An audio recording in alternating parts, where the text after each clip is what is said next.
বাংলার ফিল্ম ইন্ডাস্ট্রিতে সবচেয়ে চর্চিত অভিনেত্রী শ্রাবন্তী চ্যাটার্জি। পেশাগত দিকের জন্য যত না আলোচনা হয় তার থেকে বেশি কথা হয় নায়িকার ব্যক্তিগত জীবন নিয়ে। খুবই ছোটবেলায় মাত্র 16 বছর বয়সে বিয়ে করেন তিনি। মাত্র 16 বছর বয়সেই পরিবারের অমতে পরিচালক রাজীব বিশ্বাসকে বিয়ে করেন। তবে সেই বিয়ে টেকেনি তার। কিন্তু কিভাবে কি হলো, আসুন জানা যাক আসল কারণ।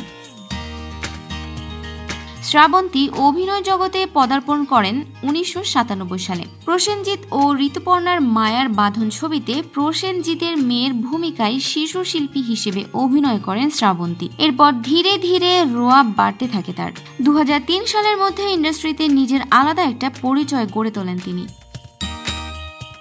এরপরই ঘটে বিশাল অঘটন। মাত্র 16 বছর বয়সেই বিয়ে করেন পরিচালক রাজীব বিশ্বাসকে। বিয়ের পর অভিনয় থেকে কিছুটা সরে যান শ্রাবন্তী। তারপরে তিনি মা হন।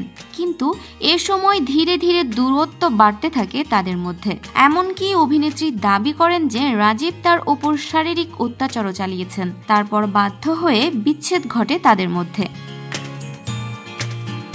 লম্বা বিরতির পর 2008 সালে আবারও টলিউডের পর্দায় কামব্যাক করেন অভিনেত্রী। ব্যাস, তারপর থেকে আর তাকাতে হয়নি তাকে। বড় বড় হিট সিনেমা উপহার দিয়েছেন বঙ্গ ইন্ডাস্ট্রিকে। তারপর থেকে একাধিক সম্পর্কে জড়িয়েছেন অভিনেত্রী, কিন্তু আর সম্পর্ক টেকেনি তার। কিছুদিন আগে একই বিল্ডিং এর বাসিন্দা অভিরূপ নাগ চৌধুরীর সাথে তার সম্পর্ক নিয়ে গুঞ্জন শুরু হয়।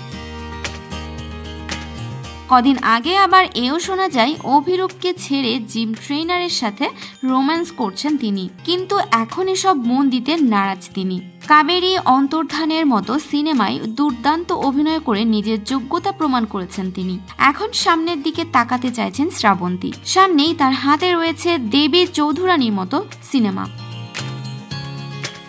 সো ভিউয়ার্স, ভিডিওটি ভালো লাগলে লাইক, কমেন্ট, শেয়ার দিয়ে আমাদের সাথেই থাকবেন। আর এখনও যারা চ্যানেলটি সাবস্ক্রাইব করেননি তারা অবশ্যই চ্যানেলটি সাবস্ক্রাইব করবেন। কথা এন্টারটেইনমেন্ট, আমি আরিফিন ফারাহ।